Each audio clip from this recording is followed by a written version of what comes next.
நம்ம சின்ன கோழிகள்லாம் வளர்த்துறதுக்கு எனக்கு இன்ட்ரெஸ்டே இல்லைங்க. சரிங்க. தோட்டத்தில் சுற்றினாலும் நல்லா கம்பீரமாக சுற்றணும், நல்லா பார்க்கறதுக்கு ஒரு இது இருக்கணும்.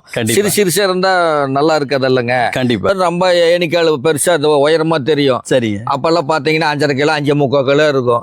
அப்புறம் 7 கிலோ 7.5 கிலோ சைஸ் வரும்போது கொஞ்சம் அமுந்த மாதிரி ஆயிரும். அமுந்த மாதிரி ஆயிரும். ஃபர்ஸ்ட் 2 பேட்ச் முட்டை வைக்குது இல்லைங்க. சரிங்க. 3.75 கிலோ வந்து முட்டை வச்சிரும். 3.75 கிலோ. ஆமா. விடைகள் வந்து 3.75 கிலோல தான் விடைகள் போடுறோம். 7 மாசத்துல இருந்து 11 மாசத்துக்குள்ள கண்டிப்பா விடை முட்டை வச்சிரும். 7 நான் வந்து கம்பு அப்புறம் மக்காச்சோளம் இந்த 2 தான் போட்டுட்டு இருக்கேன். இந்த 2 தான் போடுறீங்க. ஆமா, விலையை பாக்குறது இல்ல. சரி, எந்த விலை வந்தாலும் வாங்குறேன். 35 ரூபாய்க்கு மக்காச்சோளம் வரும்போது அதை தான் வாங்குறேன். பட்டாவெல்லாம் வளர்த்துற அளவுக்கு இங்க யாரும் விட்டு வைக்க மாட்டேங்கிறாங்க. குஞ்சு பொறிச்சா 1 மாசம் 1.5 மாசத்துலயே எல்லாம் போயிடுது. 4 மாசம் புக்கிங்ல தான் போயிட்டு இருக்குது. 1 லட்சம் ரூபாய்க்கு வாங்கினாலும் நான் டிரான்ஸ்போர்ட் பண்றது இல்ல. எதனால அப்படின்னா அவங்க கண்ணுல பாக்கணும். கோழி எவ்வளவு பெருசு இருக்கு, சேவல் எவ்வளவு பெருசு இருக்கு. சரிங்க. அதை வந்து கண்ணுல பார்த்துட்டு வாங்கிட்டு போங்க.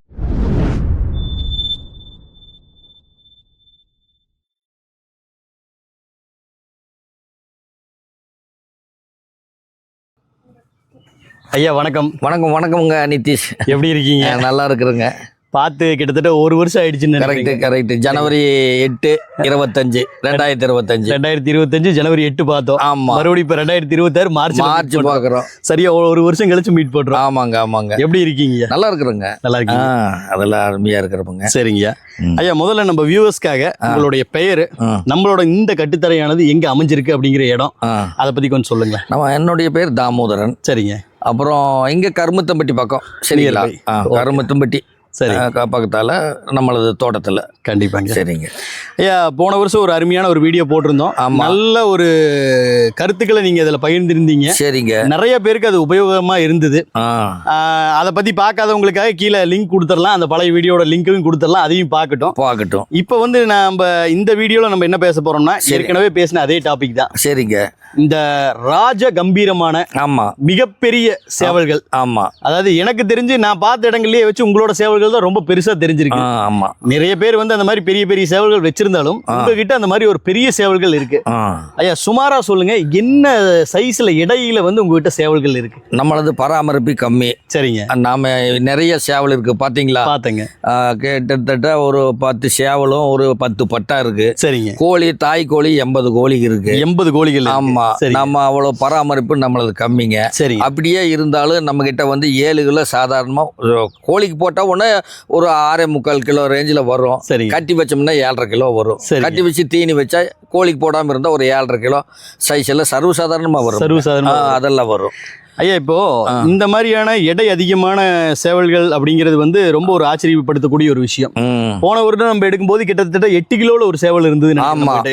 அந்த சேவல் இருக்குங்களா? அந்த 8 கிலோ சேவல் முதிக்கல, வயசாயிருச்சு. சரிங்க. அப்புறம் நிறைய கோழி 10 கோழி முதிக்குது. ஓகேங்க. அப்புறம் அதோடைய பவர் எல்லாம் கம்மியாயிருச்சுங்க. சரிங்க. அப்புறம் அது கோழி பக்கத்தாலேயே போகல. ஓகே. அப்புறம் நம்ம கறிக்கு எடுக்கிற கொடுத்துட்டு. கறிக்கு தான் கொடுத்தீங்க? ஆமா. சரிங்க. ஒரு 630 ரூபா ரேட்டு போட்டு கொடுத்தாச்சு. ஆமாங்க.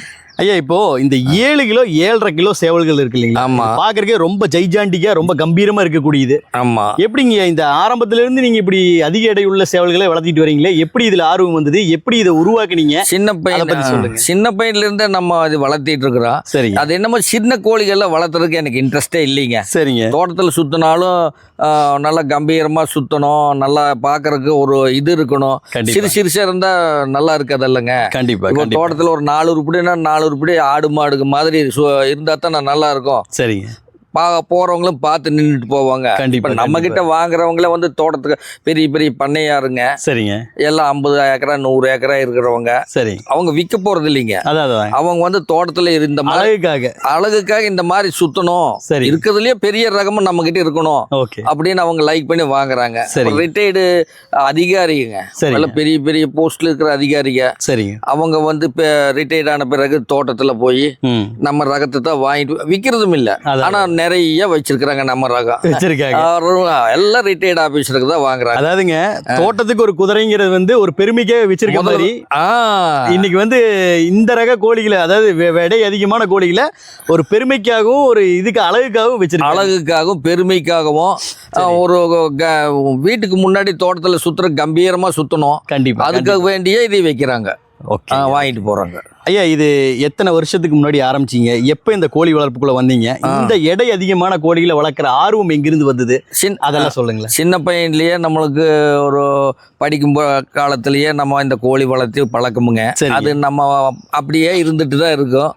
அது சின்ன கோழிகள்லாம் நான் வளர்த்துறது இல்லை. அப்போவே நான் வாங்கி சின்ன பையனில் வாங்கும்போது பெரிய சேவல் 9 கிலோ 10 கிலோ சேவல் வாங்கினதுனால எனக்கு அந்த சின்ன கோழிக்கு மேலே இன்ட்ரெஸ்ட் வரல. இல்லை, அதே ரகத்தை அப்படியே தான் ஃபாலோ பண்ணிட்டு இருக்கிறேன். அதான் உங்க காலத்துல எல்லாம் வந்து 10 கிலோங்கிறது வந்து சர்வசாதாரணமா அந்த சைஸ்ல எல்லாம் கோழிகள் இருந்தது. 14 கிலோ வரைக்கும் இருந்துச்சுங்க. அதாவது ஒரு சேவல் வந்து 14 கிலோ வரைக்கும் இருந்துச்சு. அடேங்கப்பா. அப்புறம் சாதாரணமா வந்து 12 கிலோ நிறைய இருந்துச்சு. 9 கிலோ 10 கிலோ எல்லாம் சர்வசாதாரணமா எல்லா பக்கம் இருக்கும்.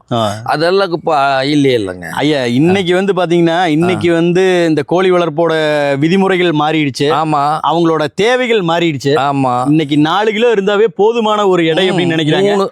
அதுக்கும் கீழே வந்து பாத்தீங்கன்னா இந்த 3 அப்படிங்கறதெல்லாம் ஃபேன்சி விளையாட்டுகளுக்கு வந்து கரெக்ட். இந்த 10 கிலோ அப்படிங்கறதே வந்து ஒரு ஆச்சரியமான விஷயம். ஆமா, இன்னைக்கு சூழ்நிலைக்கு வந்து பாத்தீங்கன்னா 7 கிலோ 8 கிலோ இருக்கக்கூடிய கோழிகள் எல்லாம் வந்து ரொம்ப அபூர்வம் ஆயிடுச்சுங்க. ஆமாங்க. நம்ம அதை காப்பாத்தி வச்சிருக்கிறேன். கண்டிப்பா. இப்போ முதல்ல நீங்க போன வீடியோலையும் கூட கம்மியா தானே இருந்தது. ஆமா, இப்ப பாத்தீங்க ஜாஸ்தியா இருக்குங்க. பொட்டைகளே 80 பொட்டை இருக்கு. சரி, எல்லாம் 5-5.5 கிலோ பொட்டைங்க. சின்ன சாமானியமான சைஸா. கண்டிப்பா உள்ள நீங்க வீடியோ பிடிக்கும் போது எல்லாம் நல்லா காமிங்க. கண்டிப்பா. அதே மாதிரி சேவலு நல்ல பெரிய சேவலுக்கு தானே இருக்கு. இந்த இடத்துல தான் வியூவர்ஸ்க்காக ஒரு வார்த்தை சொல்லிக்கிறேன். வீடியோல வந்து நம்ம காட்டும் போது சேவல்கள் கோழிகள் வந்து சின்னதா இருக்கிற மாதிரி உங்களுக்கு தெரியலாம். அப்படிதான் தெரியும். ஏன்னு கேட்டீங்கன்னா நம்ம தூரத்துல இருந்து தான் எடுக்கிறோம். பக்கத்துல போய் எடுக்கிறதுக்கு யூடியூபோட விதிமுறைகள் வந்து ஒத்துக்கிறது இல்ல. ஆமா, சோ தூரத்துல இருந்து காட்டும் போது அதோட சைஸ் வந்து உங்களுக்கு சின்னதா தெரியலாம். உடனடியே வந்து கமெண்ட் போடுவாங்க, அப்படிதான் கோழி இத்தினூண்டு இருக்குது. ஏற்கனவே பாத்தீங்கன்னா சங்ககிரி கிட்ட ஒரு வீடியோ நம்ம பண்ணியிருந்தேங்க. ஆமா, அப்ப 8 கிலோ கோழி நான் காட்டியிருந்தேன். எடை போட்டே காமிச்சு அதை காமிச்சப்ப வந்து அவங்க ஒத்துக்கல. எப்படி 8 கிலோ கோழி இத்தினூண்டு இருக்குது பாக்குறதுக்கு அப்படின்னு. தூரத்துல இருந்து காமிச்சா யானை கூட சிறுசா தான் தெரியுங்க வீடியோ. இல்ல நீங்க அதே கேமரால ஒரு கேமரால எடுத்தா நல்லா தெரியுது. கண்டிப்பா பெருசா தெரியுது. சரி, அதே இன்னொரு கேமரா இதுல செல்லுல எடுத்தா சின்னதா தெரியுது. ஐயா இப்போ யானை வந்து வீடியோல புடிச்சு நம்ம போடுறோம் அப்படிங்கறனால செல்போனை விட யானை சின்னதுன்னு சொல்ல முடியுங்களா? சொல்ல முடியும். ஆனா யானை வந்து அதோட உருவ வீடியோக்குள்ள அடங்கிருது இல்ல. அப்ப என்னன்னா அதை வந்து சரியான முறையில எடுக்கணும். அதுக்கு வந்து சில வழிமுறைகள் இருக்கு. யூடியூப் சில விஷயங்களை வந்து ரெஸ்ட்ரிக்ட் பண்றாங்க. ரொம்ப க்ளோஸ் அப்ல எடுக்க கூடாது. அதனால வந்து நம்ம தவிர்த்திருக்கிறோம். தூரத்துல இருந்து காட்டுறதுனால உங்களுக்கு அதோட முழுமையான இது தெரியாது. அப்படி நீங்க தெரிஞ்சுக்கணும், உண்மையாலுமே அதோட உருவத்தை பார்க்கணும், நேர்ல வந்து பார்க்கலாம். இன்னொன்னு நம்ம இன்ஸ்டாகிராம் பேஜ்ல இதை விட தெளிவா போட்டிருப்போம். அதை பாத்தீங்கன்னா உங்களுக்கு புரியும். ஆமாங்க ஐயா. சொல்லுங்க, இப்போ இந்த பெரிய ரக சேவல்கள் வளர்த்திட்டு இருக்கோம். அதுக்கான விடைகளும் நம்ம வச்சிருக்கோம். இப்போ ஒரு பெரிய ரக சேவல், அதாவது ஒரு 7 கிலோ 8 கிலோ இருக்கக்கூடிய ஒரு சேவலை செலக்ட் பண்ணணும்னா என்னென்ன உடல் அங்க லட்சணங்கள் எல்லாம் என்னென்ன பாப்பீங்க?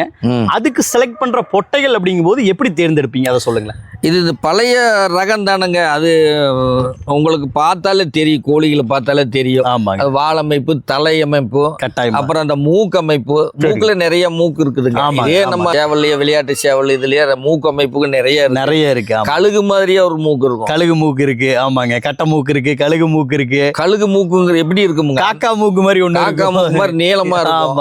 அது அந்த காக்கா மூக்குல நான் செலக்ட் பண்றது இல்ல.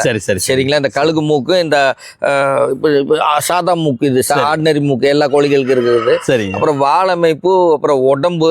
ஓகே. அப்புறம் வெச்சோம்னா பந்து மாதிரி இருக்கும். பந்து மாதிரி இருக்கும். நம்ம கோழி எடுத்தோம்னு வச்சுங்க. சரி, எடுத்த பந்து மாதிரி இருக்கணும். அதைத்தான் வந்து நம்ம பிரீடிங் யூஸ் பண்ணணும். கண்டிப்பா. கையில புடிச்சோம்னா பந்து தான். அவ்வளவு நல்லா அப்படி ஒரு கனமா நெஞ்சு கணத்தோட இருக்கணும். நெஞ்சு கணத்தோட நல்லா இருக்கணும். சரி. உடம்பு அகலமா பலகை மாதிரி இருக்கணும். சரிங்க. ரெட்டப்பாடி. மேல வந்து பாத்தீங்கன்னா பலகை. சரிங்க. பலகை மாதிரி இருக்கணும். மேக்சிமம் கழுத்து நேரமா இருக்கணும். கழுத்து. ஐயா, இப்போ காலுகளும் நல்ல ஏத்த காலம் இருக்குதுங்களே நம்மளுது. அது வருங்களா? அது வெயிட் ஏற கொஞ்சம் ஷார்ட் ஆயிரும். ஆமா. ஓகே. பட்டாவா இருக்கும்போது கொஞ்சம் ஏத்த காலம் இருந்தாலும் இருக்கும்போது ரொம்ப ஏணிக்கால் பெருசா உயரமா தெரியும். சரி. அப்பெல்லாம் பாத்தீங்கன்னா 5.5 கிலோ 5.75 கிலோ இருக்கும்.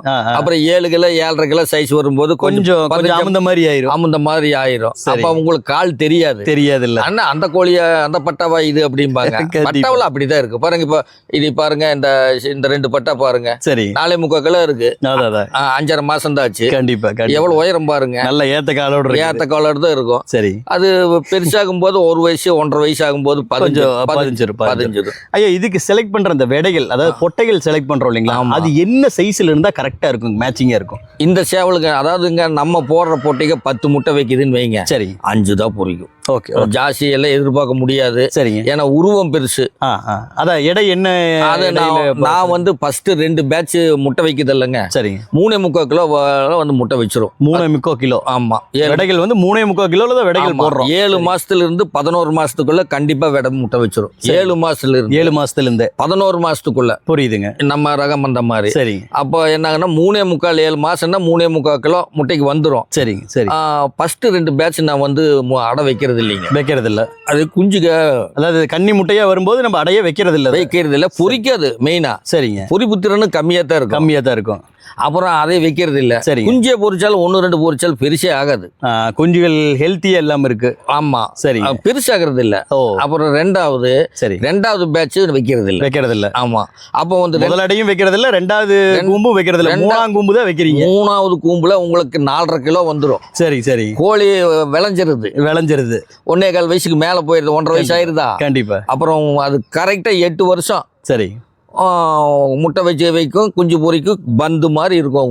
குஞ்சுக்கும் சரிங்க, ஆரோக்கியமா வரும். கண்டிப்பா. அந்த நோய் தொற்று அது இதெல்லாம் வராது. கன்னி விடையில வர குஞ்சுகளுக்கு நோய் தொற்று, சாணி பின்னாடி ஒட்டிக்கும், குறுகிட்டு இருக்கு ரக்கத்தொங்கல், இதெல்லாம் வரும். இதுக்கெல்லாம் வந்துங்க இந்த ரக்கத்தொங்கல் அப்படிங்கிறது நமக்கு இத்தனை நாள் கழிச்சு எப்படின்னா, சுடுதண்ணி ஆற வச்ச பிறகு இல்லைங்க. குஞ்சுகளுக்கு இந்த பிரச்சனை இப்ப சுத்தமாவே இல்ல. 2 மாசத்துக்கு சுடுதண்ணி ஆற வச்சு RO வாட்டர் கொடுக்க கூடாது.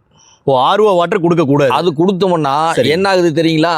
அதுல இருக்கிற மினரல்ஸ் எல்லாமே அந்த ROல எடுத்துருது. வெறும் சக்க தண்ணி, ஏதாச்சும் வெளியே கிளைமேட் சரியில்லை, ஏதோ வைரஸ் வந்து ஃபர்ஸ்ட் தாக்கிரும். சரி, போச்சு. புரியுதுங்களா? RO வாட்டர் மட்டும் கொடுக்காதீங்க. சரி, நீங்க எல்லாம் செக் பண்ணி பாருங்க. நீங்க நிறைய பேர் பண்ணைகள்லாம் வச்சிருப்பாங்க, அவங்களுக்கு இழப்பு வருது அப்படின்னா. ஆனா இந்த சின்ன மிஸ்டேக் அவங்க நோட் பண்ணாம இருக்க மாட்டாங்க, பண்ணிருப்பாங்க. RO வாட்டர் ஒரு முக்கியமான ஒரு காரணம். ஆமா, RO வாட்டர் தரவே வேண்டாம். சரி, ஆத்து தண்ணி இல்லைன்னா போர் தண்ணி நல்லா கொதிக்க வச்சு ஆற வச்சிருங்க, ஒரு 10 லிட்டரு. சரி, அது தென்னை மட்டை அதை இதை எடுத்து போட்டு ஒரு அடுப்புல ஒரு நைட்டே வச்சுட்டா காலையில ஆறிடும். ஆறுனதுக்கு அப்புறம் அந்த தண்ணியை கொடுத்தா போதுமா? எந்த மினரல் அது இது அந்த என்ன வைமிரால், பி காம்ப்ளெக்ஸ் இதெல்லாம் வேண்டாம் கோழிகளுக்கு, குஞ்சுகளுக்கு வேண்டாம். அது பெருசாகும் போது பாதிக்குது. ஐயா, இந்த இடத்துலதான் ஒரு கேள்வி கேட்கணும்னு நான் நினைக்கிறேன். நம்ம கோழிகளுக்கு, அதாவது பெருவடையிலயுமே நம்ம நல்ல பெருஞ்சாதி கோழிகளை வச்சிருக்கோம், நல்ல எடை அதிகமான கோழிகள் வச்சிருக்கோம்.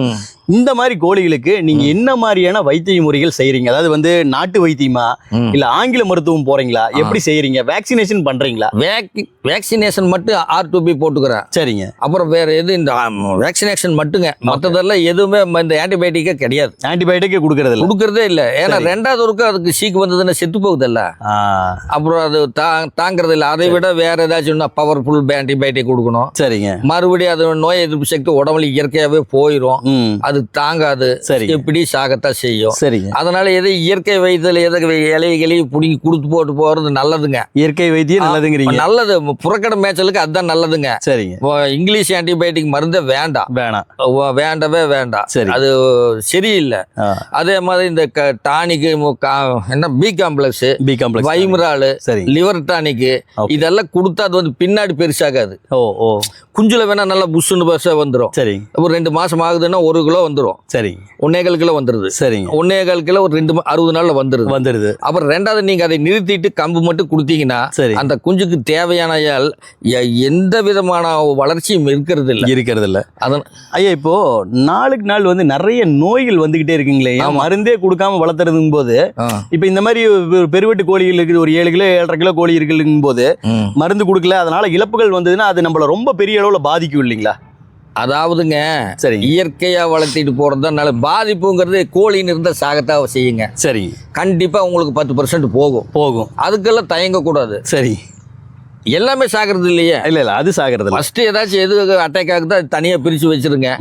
அது இப்ப என்ன ஆகுதுன்னா டக்குனு 2 நாள்ல போற சீக்கு கோழியும் இருக்குது. சரி, 2 மாசம் கழிச்சு சாகிற சீக்கும் இருக்கு. நம்ம கிட்ட கூட ஒரு கோழி காமிச்சிங்க, 2 மாசம் ஆச்சு, ஆனா சாக மாட்டேங்குது.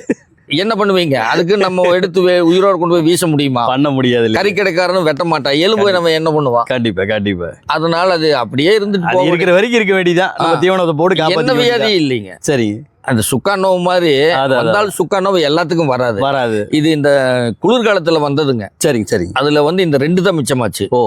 சரிங்களா? சரி. குளிர்காலத்துல நிறைய பேருக்கு நிறைய இழந்துட்டாங்க நாட்டுக்கோழியில. இந்த ஏரியால கூட நிறைய போயிருச்சு. அப்படிங்களா? நம்மளுக்கு பெரிய கோழிகள் அப்படியே இருக்குதுங்க. சரி. ஏதோ இந்த 1-2 தப்பிச்சது வந்து என்ன ஆகுது அப்படின்னா இந்த குஞ்சுக மாட்டிக்குது. அது பெருசு ஆகாது. சரி. யாராச்சும் வந்தா சும்மா கூட கொடுத்துருந்தாங்க. கண்டிப்பா. சரிங்களா? அப்போ இயற்கை மருத்துவம் தான் சரியானதுன்னு சொல்றீங்க. ஆமா. சரி. அது மினரல் அதாங்க இந்த குஞ்சுகளுக்கு வந்து அது தரவே கூடாதுங்க. பி காம்ப்ளெக்ஸ் இது பண்ணைகளுக்கு ரைட்டு 45 நாள்ல கட் பண்றாங்க, ஆன்டிபயோட்டிக் கொடுக்குறாங்க, 2 நாளைக்கு ஒருக்கா 3 நாளைக்கு ஒருக்கா. அது 45 நாள் வெட்டுக்கு போயிருது. இது வந்து நம்ம வளர்த்துறதல்ல. கண்டிப்பா. அது தாங்கணுமல்ல. இயற்கையை தாங்கி வளர்ந்தா தானுங்க அது நல்லது. கண்டிப்பா. அதுக்கு கொண்டு போய் செயற்கையை வந்து டானிக்கை கொடுத்து பெருசு பண்றது டக்கு நிறுத்தி பாருங்க. அது 2வது பெருசு ஆகிறது இல்ல. அது செய்யவே கூடாது. டானிக் பி காம்ப்ளெக்ஸ் வேண்டாம், வைம்ரால் வேண்டாம், என்ன liver tonic. Liver tonic liver போனா போயிட்டு செத்த தூக்கி வீசி போட்டு போக வேண்டியதா. சரி. எதுக்கு போய் அதையெல்லாம் கொடுக்கணும்? நல்லா ஆரோக்கியமா இருக்கிறது மட்டும் நம்ம கிட்ட இருக்கட்டும். அதாவது கொஞ்சம் வீக்கா இருக்கிறதெல்லாம் ஃபில்டர் பண்ணிட்டு, ஆமா, நல்ல ஆரோக்கியமா இருக்கிறத மட்டும் எடுத்து பிரீடிங்ல வைங்க. அதுதான் செய்யுது நம்ம. ஓகே. அதை மட்டும் தான் இப்ப செய்யறோம். கண்டிப்பா. அதான் நமக்கு ஒண்ணுமே இழப்பில்ல பாருங்க. நல்லதானே இருக்கு. நல்லா இருக்கு. ஐயா, இப்போ இழப்புகள் பத்தி பேசிட்டோம். நோய்களுக்கு நம்ம என்ன பண்ண போறோம், நம்ம எப்படி இயற்கை மருத்துவம் தான் செய்யறோம் அப்படிங்கிறது பேசிட்டோம். ஐயா, இப்ப தீவனங்கள் அப்படின்னு வரும்போது தீவன முறை என்ன மாதிரி கொடுக்குறோம்? அதாவது 7 கிலோ 8 கிலோ இருக்கக்கூடிய கோழிகளுக்கு என்ன தீவனம் கொடுத்தா உடல் எடை வந்து அதிகரிக்கும், இல்ல மெயின்டைன் ஆகும்? அதுக்கு என்ன மாதிரியான தீவனங்கள் கொடுக்குறோம்? அதாவது நமக்கு தெரிஞ்ச ஒருத்தர் வந்துங்க மரவள்ளி கிழங்கு போடுறாரு. மரவள்ளி கிழங்கு அது வந்து ஸ்டார்ச் தானே இருக்குது. ஆமாங்க. புரோட்டீன் எத்தனை % இருக்குன்னு தெரியாது. புரோட்டீன் அதுல கம்மி தாங்க, ஸ்டார்ச் % அதிகமா இருக்கு. அதுக்கு கல்லு மாதிரி உடம்பு வருது. அப்படிங்க. சரியான அது வந்து விலையும் கம்மி. எப்படிங்க? மரவள்ளி கிழங்கா போடுறாரா இல்ல அது மாவு?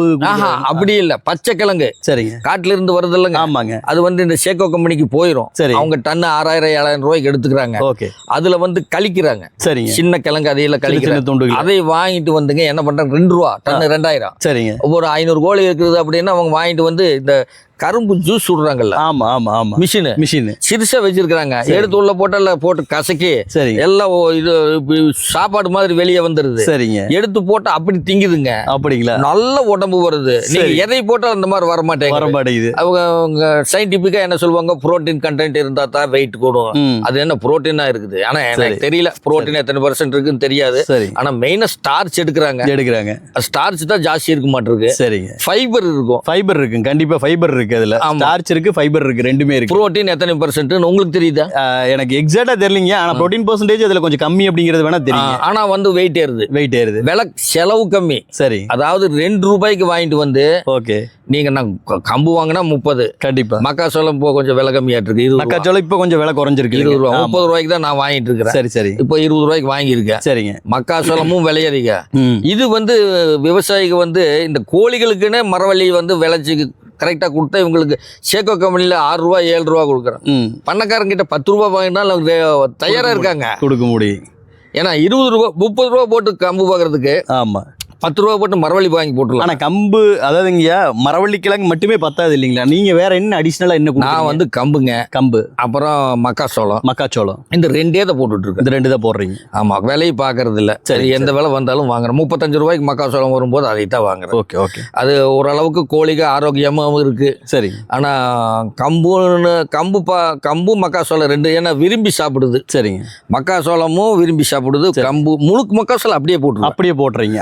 அரைக்கிறதும் இல்ல, ஊற வைக்கிறதும் இல்ல. சரி. வந்து பாருங்க போட்டா அப்படி 4 கொத்துமுங்க. செமிச்சிருதுங்களா? செரிமானம் ஆயிடுதுங்களா? செரிமானமாகலைன்னா அதுக்கு வந்து அந்த கோழி நீங்க வச்சிருக்க வேணாங்கிறீங்க. செரிக்கலைன்னா இதுக்கு அந்த எனக்கு வெங்கச்சாங்கல் வந்து கோழி நீங்க அந்த அது என்னது கல்லீரல் இருக்குல்ல, இறப்பை நீங்க கட் பண்ணுன்னா வெங்கச்சங்கல் எவ்வளவு இருக்கு? குட்டி குட்டியா நிறைய வெங்கச்சங்கல்.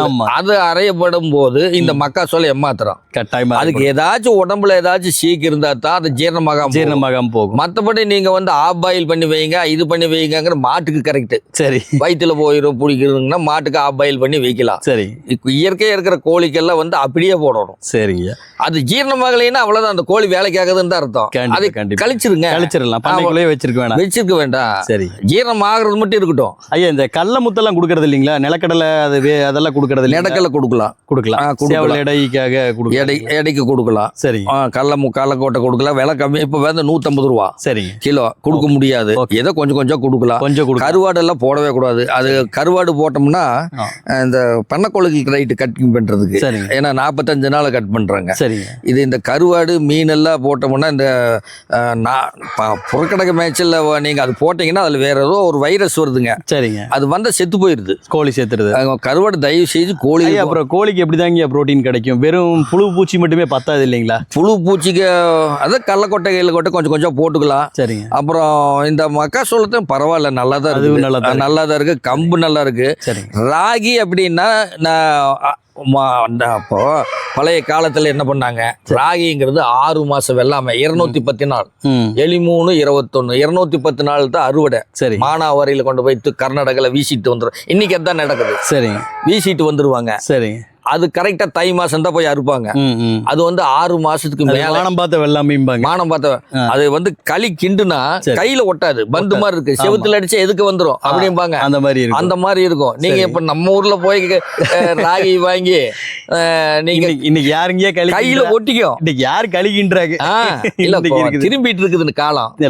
சாப்பிட்டுட்டு இருக்கிறாங்க. அந்த களியெல்லாம் இங்க இருக்கிற களியெல்லாம் 80 நாள்ல வர்றது.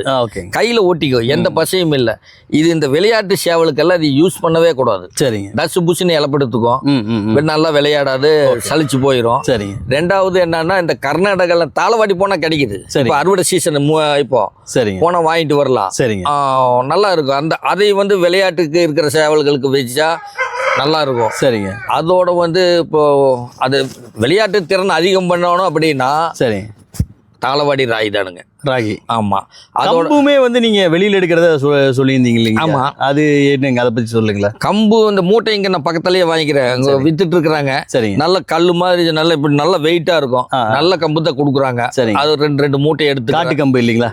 நாட்டு கம்புங்கிறது அந்த ஊங்கம்புன்னு சொல்லுவாங்க. சரிங்க, அந்த கம்பு மேல ஒரு தோல் வரும், அதுதான் நாட்டு கம்பு. சரிங்க, இது நாட்டு கம்பு இல்ல, ஹைபிரிட். இது ஹைபிரிட். இவ்வளவு நீளம் இருக்கும் கருது, பாக்குறீங்கல்ல? பாக்குறேன். சரிங்களா? சரி, அதுல அது பரவாயில்லைங்க, ஒன்னும் பிரச்சனை இல்ல. இந்த கம்பே போட்டுக்கலாம். ராகி மட்டும் தாளவாடி ராகி, மைசூர் ராகி வாங்கி போடுவார். அப்புறம் இந்த விளையாட்டு திறனெல்லாம் இது சொன்னேன் நான் உங்ககிட்ட. ஆமாங்க, என்ன பண்ணுவீங்கன்னு கேட்டீங்க. அடுத்த கேள்வியே அதாங்க. அதாவது வந்து இப்ப நல்ல ஒரு சேவல் இருக்குது நம்ம கிட்ட, அதை ஒரு விளையாட்டுக்காக உபயோகப்படுத்துறோம் இல்ல ப்ரீடிங்காக உபயோகப்படுத்துறோம்.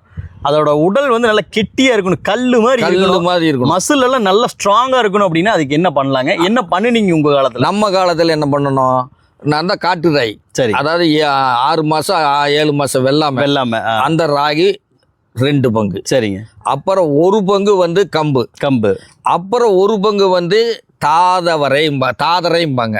தாதரை. சரி, அது நீங்க பாத்துருக்கீங்களா? ஐயா, தாதரைங்கிற பேரே புதுசா இருக்கு. அப்படின்னு என்னன்னு சொன்னீங்கன்னா நானும் தெரிஞ்சுக்குவேன், வியூவர்ஸும் தெரிஞ்சுக்குவேன். கிராமத்துக்காரங்களுக்கு எல்லாத்துக்கும் தெரியும் தாதரை. ஆமா, மானாவாரியில வந்து சோளம் போடுவாங்க. சரிங்க, கொள்ளு போடுவாங்க. சரிங்க, பாசிப்பயிறு, தட்டைப்பயிறு போடுவாங்க, மொச்சை போடுவாங்க. அதுல வந்து உங்களுக்கு என்னன்னா இந்த சால் போகுதுல்ல, இந்த சைடு பச்சை கொள்ளு, இந்த பக்கம் கொள்ளுன்னு வைங்க, நடுவில் வர போடுறது. ஆமா, அங்க ஸ்டார்ட் ஆகி பூரா உள்ள வரைக்கும் போகும். இவ்வளவு உயரம் தான் இருக்கும், நிறைய வரும். அது ஒவ்வொரு பக்கம் கனவு இருக்கும். ஒவ்வொரு கனவுக்கும் 20 விதை 30 விதை இருக்கும், ரவுண்டா சுத்தி. சரிங்களா? சின்னதா இருக்கும். சும்மா அது காஞ்சதை எடுத்து வாயில போட்டீங்கன்னா பல்லு உடஞ்சு போயிடும். அவ்வளோ ஸ்ட்ராங்கா இருக்கு. ரொம்ப ஸ்ட்ராங்கு. சரி, அது இந்த பக்கம் போனீங்கன்னா அந்த உடுமலைப்பேட்டை சைடு எல்லாம், தாராபுரம் சைடு எல்லாம் காட்டுக்குள்ள கிடைக்கும். நல்ல தாதரை. அது நிறைய முளைக்கும். சரி, சும்மா அதை புடிங்கி வச்சு நிறைய வச்சு இப்படி தட்டி எடுத்து ஒரு 20 கிலோ எடுத்து வச்சுட்டா போதும். 10 சேவலுக்கு ஒரு வருஷத்துக்கு போதும். இவ்வளவு போடணும். நீங்க அது பாருங்க, இந்த கௌதாரி தெரியுமா? கௌதாரி சொல்லுங்க. 1/4 கிலோ தான் இருக்கும். ஆமா, அந்த கௌதாரி உங்களுக்கு அந்த தாதர விதைகளை மட்டும் சாப்பிடும். சரி, அது ஒரு நாள் முழுக்க சண்டை போடும் சேவல். கௌதாரியில அது விளையாட்டோட இருக்கும். ஆமா, ஒரு நாள் முழு ரெண்டுமே மோதிக்கும். அதுல என்னன்னா அது டயர்ட் ஆகுறதே இல்ல அந்த தாதரை சாப்பிடுறதுனால. அது கரையானும் இந்த தாதரை சாப்பிடும். சரி, புறா எடுத்துக்கோங்க. சாதாரண காட்டு புறாவில் என்ன பண்ணுதுங்க தாதை தான் திங்கும். தாதரை தான் சாப்பிடுதுங்களா? 2000 கிலோமீட்டர் 3000 கிலோ நிக்காம வந்து பறக்குது. அது தசு புசுன்னு இலப்படுக்குதா? இல்ல இல்ல இல்ல. அதே இதுதான் இந்த விளையாட்டு சேவல்களுக்கு அந்த காலத்து இப்படி கொடுக்கறதுனால சரிங்க எந்த சேவலும் ஜெயிக்க முடியாது. சரிங்க. அவனும் அதே மாதிரி இருந்தா சரிசமமா இருக்கும். விளையாட்டு திறன் அதிகமாகறதுக்காக சில பயிற்சிகள் கொடுத்துட்டு இருந்தாங்க இல்லைங்களா? அதுல எது சிறப்பா நீங்க பண்ணிட்டு இருந்தது எது? அதெல்லாம் எப்படி பயிற்சி அப்படிங்கிறது 4 அடிக்கு கம்மி இல்லாம இருக்கணும் தண்ணி. சரிங்க. தொட்டின்னு வச்சுக்கோங்க 10 அடி நீளம். அப்போ கிணத்துல போடுவாங்க. சரி. ஓட்ட தண்ணியில எல்லாம் வந்து நீச்சல் கூடக்கூடாது. அதுல எந்த விதமான இது கிடையாது. சரி. 4 அடிக்கு மேல இருக்கணும் தண்ணி. ஓகே. அதுல வந்து இந்த சேவலை வந்து நீச்சல கூட்டா சரி அது இப்படி அடிக்கும் போது பின்னத்தாங்கால் வந்து வால்ல முட்டும். வாழை தாண்டி வரும். ஓகே. அவர் ஃபுல்லா வந்து ஒரு ஆஃப் ரவுண்டு. சரி. தலையிலிருந்து ஆஃப் ரவுண்டு நல்ல கால் வரும். ஓகே. எல்லா பிடித்தம் இந்த கால் இருக்கிற பிடித்தம் எல்லாம் போயிடும். சரி.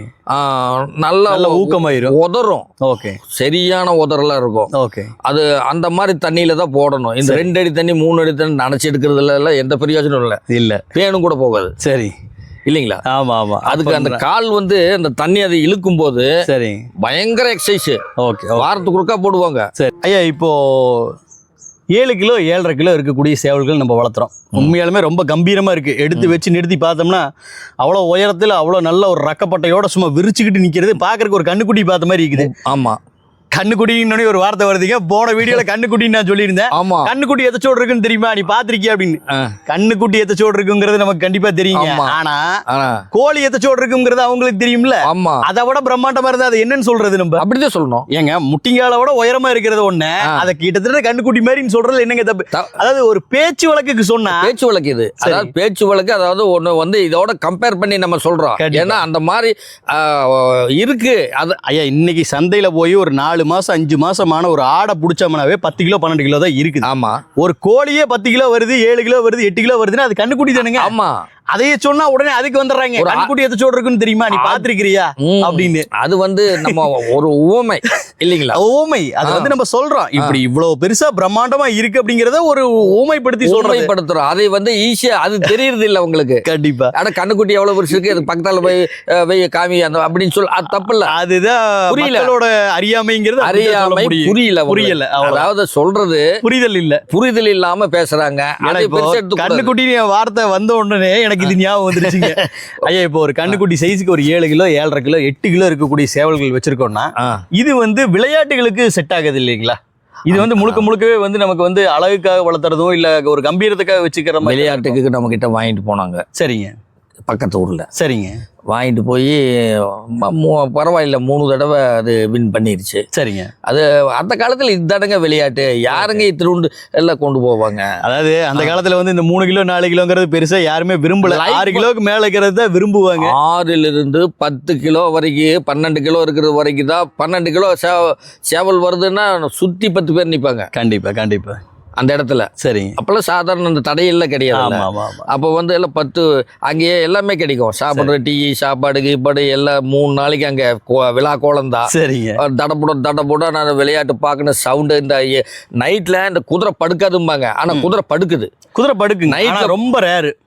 நைட்டில் நம்ம சின்ன ஒரு நம்ம சரக்கு நடந்து வந்தா தடப்புடன் சவுண்டு வரும். குதிரையை படுக்கிற இடத்துல எந்திரிக்குது.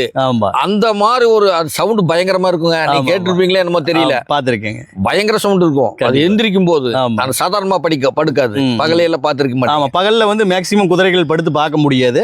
ரொம்ப ரேரா தான் அது படுக்கும். ஆமா. அந்த மாதிரி ஒரு சவுண்டு இது விளையாடும் போது வரும். Okay okay. அந்த ஒரு சத்தம் அந்த மாதிரி ஒரு சவுண்டு தடப்புடன் பயங்கரமா இருக்கும். அதெல்லாம் அதுதானுங்க வந்து ரசிக்க முடியும். சரி. சும்மா 10 அடி 15 8 அடி இதெல்லாம் ரசனைங்கிறது அது ஒரு % தான். அதே காலத்துக்கு ஏற்ப அப்படியே மாறிடுச்சுங்க. அதே அவங்களோட ரசனைகள் மாறி போச்சு. இல்ல அதை வந்து ஒரு 2% ரசிக்கலாம். பறக்கிறத ரசிக்கலாம். ஆனா வந்து இதைத்தான் 98% ரசிக்கிற மாதிரி இருக்கும். அந்த ஐயா இப்போ அடுத்த வந்து என்னோட கொஸ்டின் என்னன்னு கேட்டீங்கன்னா, இவ்வளவு பெரிய சேவல்கள் இவ்வளவு பெரிய விடைகள் வச்சிருக்கீங்க அப்படிங்கும் போது எப்படி இயற்கை முறையில் அடை வச்சு குஞ்சுகள் பொறிக்கிறீங்களா இல்ல செயற்கை முறை? ரெண்டுமே செய்வேன். ரெண்டுமே கிளைமேட்டுக்கு தகுந்த மாதிரி இன்குபேட்டர் யூஸ் பண்ணிக்கிறோம். ஆமா. இப்ப கோழியில் வச்ச பொறிக்காது. இப்ப வெயில் காலத்துல கண்டிப்பா பொறிக்கவே பொறிக்காது. இவ்வளவு நிழல்ல உட்காந்துருக்கு. ஆனா விடாம வேர்வை வந்துகிட்டே இருக்கு. என்ன பண்ணிருக்கேன் நீங்க வந்து நம்மளுக்கு பாருங்க. சரிங்க. இப்ப வந்து 100 200 முட்டை வச்சிருக்கேன். சரிங்க. நான் என்ன ஐடியா பண்ணிருக்கேன் நீங்க கொஞ்சம் பாருங்க. பாக்குறேங்கய்யா. அது பாத்தீங்கன்னா சரி உங்களுக்கே புரியும். சரிங்க. அந்த இன்குபேட்டர்ல வச்சிருக்கேன். சரிங்க. ஆனா வந்து இப்போ ஓவர் டெம்பரேச்சரு, வெளியே டெம்பரேச்சர் அதிகமா இருக்கும்போது உள்ள வந்து நம்ம 35.5 37.5 ரூம் டெம்பரேச்சரை மெயின்டைன் பண்ண வேண்டியது. ஆனா உள்ள நீங்க இப்ப இந்த தெர்மோமீட்டர் வச்சீங்கன்னா 42 டிகிரி வருது காட்டுது. சரிங்க. அதை எப்படி கண்ட்ரோல் பண்றது? ரொம்ப சிரமமாச்சுங்களே. அதுக்கு ஒரு ஐடியா பண்ணிருக்கேன். நீங்க பாருங்க, பாத்துருவோம். இது எல்லாருமே அந்த மாதிரி செய்யுங்க, நல்லா பொரிக்கும். வச்சது பூரமே பொரிக்கும். சரி, அதை நீங்க காமிச்சிருங்க. கண்டிப்பா அதை நம்ம காமிச்சிருங்க. இப்போ குளிர்காலமா இருந்ததுன்னா இயற்கை முறை போயிடுறீங்களா? குளிர்காலத்துல கோழியில வச்சுக்கலாமுங்க, ஒன்றும் தப்பு இல்ல. ஐயா, எனக்கு என்ன சந்தேகம்னா, இப்ப 4 கிலோ 4.5 கிலோ ஆயிடுது கோழிகள்லாம். ஆமா, 2ஆம் கூம்பு தாண்டி 3ஆம் கூம்பு வரும்போது கோழிகள் பெருத்துருது. 5 கிலோ பக்கமே வந்துருது. இயற்கை முறையில் அடை வைக்கும் போது முட்டை உடைய பிரச்சனை எல்லாம் இல்லைங்களா? அது எப்படி நீங்க சமாளிக்கிறீங்க? அது எப்படி சமாளிக்கிறது? ஏற்கனவே கோழி முட்டை வச்சு 21 நாள் பொரிக்குதா? ஆமாங்க. அது 15 நாள் சும்மா படுத்துட்டு இருக்குது இல்ல கோழி. ஆமா ஆமா, வெயிட் லாஸ் ஆகிருக்கும். கண்டிப்பா. அந்த கோழி தான் நிறைய இருக்கு. 5 நாள் ஏற்கனவே வெயிட் லாஸ் ஆன கோழியில வெயிங்க போயிருக்கு ஒண்ணு. Okay okay. அடதெளியாம இருக்கிற ஒரு கோழி பிடிச்சி வெயிட் லாஸ் ஆனதுக்கு அப்புறம் அதுல வச்சிருங்க. 1.5 கிலோ கம்மியா இருக்கும். சரி சரி. சாதாரண வெயிட் கம்மியா தான் இருக்கும். சரி, அதுல வந்து இழப்பு வர்றதில்ல. Okay okay. பொரிக்கும் போது கொஞ்சம் ஜாக்கிரதையா இருக்கணும். அதான் புரியுதுங்க. ஐயா, இப்போ குஞ்சுகள் விற்பனை எப்படி நம்ம பண்ணிட்டு இருக்கோம்? குஞ்சுகளா கொடுக்குறோமா இல்ல நல்லா வளர்த்தி பட்டாவா கொடுக்குறோமா? என்ன மாதிரி பண்ணிட்டு? பட்டாவெல்லாம் வளர்த்துற அளவுக்கு இங்க யாரும் விட்டு வைக்க மாட்டேங்கிறாங்க. சரி சரி. குஞ்சு பொரிச்சா 1 மாசம் 1.5 மாசத்துலயே எல்லாம் போயிடுது. 4 மாசம் புக்கிங்ல தான் போயிட்டு இருக்குதுங்க. சரிங்க சரி. 4 மாசமா புக் பண்ணா 4 மாசம் 3 மாசம் ஆயிடுது. நம்ம ரெடியா வந்து இருக்காது. ஏன்னா இப்ப குஞ்சு இருக்கு, அது ஏற்கனவே ஒருத்தர் புக் பண்ணி வச்சிருக்கிறது அவங்களுக்காக இருக்கு. சரி, இப்ப அவங்களுக்கு தேவைன்னா புக் பண்ணி வாங்கிக்க வேண்டியது. ஆமா ஐயா, இப்போ எத்தனை நாள் குஞ்சுகளா கொடுக்குறீங்க? ஒரு நாள் குஞ்சுகளா கொடுக்குறோமா? ஒரு நாள் இல்ல, ஒரு நாள் குஞ்சு இல்லைங்க. சரி, நம்மளது 1 மாசம் 1.5 மாசம். சரி, அதே உங்களுக்கு 1 மாசத்துலயே 400 கிராம் வந்து 400 கிராம் வந்து கொண்டு போய் அப்படியே விட்டுல கம்பு போட்டு அந்த அளவுக்கு வெயிட் முடிச்சிருது. சரி சரி. அது வாங்கிட்டு அவங்க விடுறது இல்ல பார்ட்டிங்க, நாங்க வளர்த்திக்கிறோம் நீங்க கொடுங்கங்கறாங்க. நான் என்ன பண்ண முடியும்? நாங்க வளர்த்திருக்கேன் ஐயா, இன்னும் இங்க 1 மாசம் வச்சிருக்காதீங்க. சரிங்க, எனக்கு கொடுங்க, நான் போய் வளர்த்திக்கிறேங்கிறாங்க. சரிங்க, அதனால நான் கொடுத்துறோம். எனக்கு நம்ம நிக்கிறது இல்ல, குஞ்சுகள் போயிருது. ஐயா, இப்போ குஞ்சுகள் உங்ககிட்ட வாங்கணும் அப்படின்னா எவ்வளவு நாட்கள் வந்து அந்த வெயிட்டிங் பீரியட் காத்திருக்க வேண்டியதா இருக்கு? ஏன்னா நிறைய பேர் உங்ககிட்ட புக்கிங் பண்றாங்க இல்லையா? ஆமா. எவ்வளவு நாள் காத்திருக்க வேண்டி இருக்கும்? சில சமயம் 3 மாசம் காத்திருக்கணும். சரிங்க. சில சமயம் 2 மாசம். சரிங்க. சில சமயம் 5 மாசம் 6 மாசம் கூட காத்துட்டு இருக்கும். அதாவது குஞ்சுகள் வரத்தை பொறுத்து 5 மாசம் கூட ஆகுது. ஒரு அட்வான்ஸை போட்டு உட்காந்துக்க வேண்டியதா, நானே கூப்பிடுறேன். சரி சரி சரி. குஞ்சு ரெடியானா நானே கூப்பிட்டு கொடுத்துறேன். ஆமா ஐயா, எப்படி நேரடியாக நம்ம பண்ணைக்கு விசிட் பண்ணி தான் குஞ்சுகள் வாங்கணுமா இல்லை ஏதாவது டிரான்ஸ்போர்ட் ஏதாவது நம்ம பண்ணிட்டு இருக்குங்களா வெளியூர்களுக்கு? அதை பத்தி கொஞ்சம் சொல்லுங்க. 1 லட்சம் ரூபாய்க்கு வாங்கினாலும் நான் டிரான்ஸ்போர்ட் பண்றதில்ல. எதனால அப்படின்னா, சரி, அவங்க கண்ணுல பார்க்கணும் கோழி எவ்வளவு பெருசு இருக்கு, சேவல் எவ்வளவு பெருசு இருக்கு. சரிங்க, அதை வந்து கண்ணுல பார்த்துட்டு வாங்கிட்டு போங்க. Okay okay. அப்ப என்ன ஆகுதுன்னா எந்த விதமான பிரச்சனையும் வராது, நம்ம வராது. ஓகே. இப்ப நிறைய பேர் எல்லாம் காமிக்கிறது ஒண்ணு செய்யறது ஒண்ணு பண்றாங்கல்ல, அனுப்பி வச்சிடுறாங்க. அது நம்ம கிட்ட இல்ல. ஏன்னா நேர்லயே வர்றாங்க. இது வரைக்கும் அந்த மாதிரி ப்ராப்ளம் இல்ல. அவங்களுக்கு வேண்டியது அவங்களே புடிச்சுக்கிறாங்க. ஓகே. யாருக்கும் டிரான்ஸ்போர்ட்டிங் பண்றது இல்ல. நேரடியா வந்து வாங்கிட்டு போகணும். பண்ண முடியாது. இதுதான் பண்ணிட்டு இருக்கோம். 100 குஞ்சு வாங்கினாலும் நான் பண்றது இல்ல. சரிங்க ஐயா, இப்போ இந்த பெருவடை எடுத்துட்டு போறோம். அதாவது வந்து குறிப்பா சொல்லணும்னா, இந்த எடை அதிகமான ஒரு 7 கிலோ 8 கிலோ இருக்கக்கூடிய தரம் இருக்கக்கூடிய ஒரு கோழிகளை எடுத்துட்டு போறோம் அப்படின்னா, அதை வளர்க்கறதுக்கு ஏதாவது ஸ்பெஷலா ஏதாவது கவனிக்க வேண்டி இருக்குங்களா? ஏதாவது ஸ்பெஷலா பண்ணணுமா? யாரெல்லாம் இதை வளர்த்தலாம், அதை பத்தி கொஞ்சம் சொல்லிடுங்களேன். இது வந்து எல்லாம் ரிட்டையர்ட் ஆனவங்க தாங்க நிறைய வாங்கிட்டு போறாங்க. சரிங்க. பெரிய பெரிய பண்ணையாரு தோட்டம் வச்சிருக்கிறவங்க. சரிங்க, அவங்க தான் இது வரைக்கும் அவங்க தான் வாங்கிட்டு இருக்கிறாங்க. சரிங்க, அவங்க தான் இப்ப புக் பண்ணி வச்சிருக்கிறாங்க. Okay okay. சரிங்களா? சரி. இதுக்குன்னு ஒன்றும் பெருசா மணக்கிட வேண்டியது இல்லைங்க. தனிப்பட்ட கவனம் தேவை, எந்த கவனமும் வேண்டாம். சரி, அது வேக்சின் மட்டும் 3 மாசத்துக்கு ஒருக்க கிளைமேட் சேஞ்ச் ஆகும் போது போட்டா போதும். ஆர்டிபியோ ஆர்டிவிகேவோ, ஏன்னா அது வந்ததுன்னா வெள்ளை கழிச்சல் வந்து ஒன்னா போயிடும். அது பரவாயில்ல. வேக்சின் போடுறது நமக்கு இது வரைக்கும் எந்த பால்ட்டும் வரல. சரி சரி சரி. எதுவுமே இதாகிறது இல்ல. ஏதோ ஒண்ணுக்கு உடம்புக்கு சரியில்லைன்னா வேக்சின் போட்டா செத்து. இப்ப கூட நான் சொன்னேன் உங்களுக்கு, உள்ளேயே கூண்டுக்குள்ளேயே 3 நாளா கிடக்குது, நாத்தம் வருதுன்னு இப்பதான் தூக்கி வீசிட்டு ஒரு 5.5 கிலோ 6 கிலோ இருக்கும். சரிங்க, கொண்டு போய் கிணத்துல போட்டு வந்ததுங்க. சரி சரி வேக்சின் போட்டணும். ஓகே, அதை தவிர வேற எதுவும் தனிப்பட்ட கவனம்? ஆன்டிபயோட்டிக் அது இது எதுவுமே வேண்டாங்க. எது தெரிஞ்ச நாட்டு வைத்தியத்தை பண்ணிட்டு போயிருங்க. கோழிக்கெல்லாம் வந்து ஆன்டிபயோட்டிக், அதாவது புறக்கடை மேய்ச்சல்ல இருக்கிற கோழிகளுக்கு ஆன்டிபயோட்டிக் தயவு செஞ்சு தரவே. அதுக்கே நோய் எதிர்ப்பு சக்தி இருக்கு, அதுக்கே இயற்கையிலேயே இருக்கு. அது தாங்காது நீங்க பண்ணினாலும் இருக்காது. கண்டிப்பா கண்டிப்பா. ஏனுங்க கரெக்ட் தானே? கண்டிப்பா. அது இது போனது போல இருக்கிறது எதிர்ப்பு சக்தியோட இருக்குதுல்ல, அதுல பிரீட் பண்ணிட்டு போங்க. கண்டிப்பா. ஆமா ஐயா, ரொம்ப அருமையா சொன்னீங்க. எனக்கு ஒரே ஒரு கேள்வி மட்டும் இருக்குது. இப்ப 7 கிலோ 8 கிலோ இருக்கக்கூடிய சேவல்கள் நாளாகும் போது, அதாவது அதுக்கு ஒரு வயசு ஆகும்போது 2 வருஷம் 3 வயசோ 4 வயசோ ஆகும்போது இந்த முட்டி வந்து கால் வந்து பெண்ட் ஆகிறது, இல்ல வந்து வலு இழந்து போறது, இல்லாட்டி மொத்த எடையை தாங்க முடியாம போறது, விடையை ஏதி மிதிக்க முடியாம போறது, இந்த மாதிரி பிரச்சனைகள் ஏதாவது நம்ம சந்திக்கிறீங்களா? அதாவது வந்துங்க இது வந்து மேக்சிமம் 3 வருஷம் தானுங்க. சரி. ஏன்னா சைஸ் பெருசு. ஆமாங்க. 3 வருஷம் இல்லைன்னா 4 வருஷம். சரி. அதுக்கு மேல சேவல் பிரீடிங் ஆகவே ஆகாது. ஏன்னா உடம்பு ஏறிடுது. கோழி மேல ஏறினா கோழியும் கீழே அமுந்திடுது. கோழியும் தாங்கறது இல்ல. 8 கிலோ மேல ஏறினா என்ன ஆகும்? கண்டிப்பா பாறை வச்ச மாதிரி கோழியும் தாங்கறது இல்ல. சரி. அப்புறம் அதனால என்ன பண்றோம், இந்த கால்ல மடிப்புண்ணல் நம்மளதுல வர்றதில்ல. சரி. அது என்னுடைய ரகத்துல எதுக்கும் வர்றதில்ல. ஆமா. சரி. இந்த வெயிட் ரொம்ப ஜாஸ்தி ஆகிறதுனால 4 வருஷம் போதுங்க. இப்ப இவ்வளவு கோழி இருக்கு, எனக்கு 2 வருஷம் இருந்தா போதும் சேவல். புரியுதுங்களா? சரி. அது பட்டால போடும்போது நிறைய உற்பத்தி ஆகுது. பெரிய சேவல்ல உங்களுக்கு உற்பத்தி கம்மியா தவறு. ஆமா. அப்போ ஒரு 3 வருஷம் 4 வருஷம் வரைக்கும் நம்ம பிரீடிங்க்கு வச்சுட்டு அதுக்கப்புறம் அதுக்கு ரெஸ்ட் கொடுத்துடலாம் இல்லைங்களா? ரெஸ்ட் கொடுத்துட வேண்டியதா, இல்லாட்டி அது கறிக்கு அனுப்பிச்சிடலாம். கோழி 8 வருஷம் முட்டை வைக்குது. கோழியில எந்த பிரச்சனையும் இல்ல. சேவல் 3 to 4 வருஷத்துக்குள்ள ஓய்வு கொடுத்துடணும். சரிங்க. அப்புறம் என்ன ஆகுதுன்னா குஞ்சு பொரிக்கிறது கம்மியாகுது. ரெண்டாவது வந்து கோழிக வந்து எண்ணிக்கை கூட்ட முடியாது. சரி. 2 கோழி தான் அளவா போடணும். கண்டிப்பா. 10 கோழி விட்டுருக்குறேன். 10 கோழி முட்டை வச்சுக்கு. கண்டிப்பா. அப்புறம் பட்டாவுல தானே ஆகும். ஆமா இல்லைங்களா? ஆமா ஆமா. அப்புறம் கேல்ட் சேவல் எல்லாம் அப்புறம் இண்டிவிஜுவல் பிரீடிங் தான் பண்றோம் இல்லைங்களா? ஆமா. அதாவது ஒரு 10 கோழி 5 கோழி 10 கோழிகளுக்கு ஒரு சேவல் அப்படிங்கிற முறையில தனிப்பட்ட முறையில போட்டு எடுக்கிறோம். ஆமா. ஒரு கோழி போட்டு 15 கோழி போட்டிருக்கேன். அதுல ஒரு 3 கோழி தான் முட்டை வைக்கும். அப்புறம் 3 முட்டை வச்சாதுன்னா அதை எடுத்து வெளியே விட்டுறேன். ஓகே. அடுத்தடுத்து சுழற்சி முறையில அது சேவலோட சுத்திட்டு இருக்க ஒரு 2-3 கோழி தான் போகும். சரி. முட்டை வைக்கிற கோழி தான் சேவல் கிட்ட போகும். கண்டிப்பா. மற்றதெல்லாம் சும்மா தானே சுத்தம். சும்மா தான். ஏனுங்க? உண்மைதான். அந்த மாதிரி. ஐயா, ரொம்ப அருமையா சொன்னீங்க. எவ்வளவு நேரம் வந்து பாத்தீங்கன்னா நம்மளோட கட்டுத்தறியை சுத்தி காமிச்சது மட்டும் இல்லாம இந்த நல்ல கம்பீரமான ஒரு 7 கிலோ 8 கிலோ இருக்கக்கூடிய உடல் எடை அதிகமா இருக்கக்கூடிய பெருவடை சேவல்களையும் காமிச்சிங்க, விடைகளையும் காமிச்சிங்க. பாக்குறதுக்கு ரொம்ப சந்தோஷமா இருந்தது. உண்மையாலுமே வந்து அன்னைக்கு நான் பார்த்ததை விட ஒரு வருஷம் கழிச்சு இன்னைக்கு வந்து அதிக எண்ணிக்கையில நான் பாக்கிறேன். ஐயா, தொடர்ந்து இந்த மாதிரியான ஒரு ரகத்தை வந்து அழிஞ்சு போகாம காப்பாத்திட்டு வரீங்க. இதோட குஞ்சுகளை நீங்க உற்பத்தி பண்ணி நிறைய மக்களுக்கு வந்து நீங்க கொடுக்கணும் அப்படின்னு சொல்லி நம்ம பண்ணைக்காரன் குடும்பத்தின் சார்பா ஒரு வாழ்த்துக்களை தெரிவிச்சுக்கிறேங்க. ஐயா, இந்த கோழிகளை பத்தி இந்த சேவல்களை பத்தி முழுமையா தெரிஞ்சுக்கணும், இதோட உடல் எடை எப்படி இருக்கு, இதோட சைஸ் எப்படி இருக்கு அப்படிங்கிறதெல்லாம் பார்க்கணும் அப்படின்னு நினைச்சீங்கன்னா கட்டாயமான நம்ம இன்ஸ்டாகிராம் பேஜை வந்து விசிட் பண்ணி பாருங்க. அப்போ நீங்க தெரிஞ்சுக்கலாம். ஐயா, மீண்டும் ஒரு முறை சந்திப்போங்க. நன்றிங்க. வணக்கம்.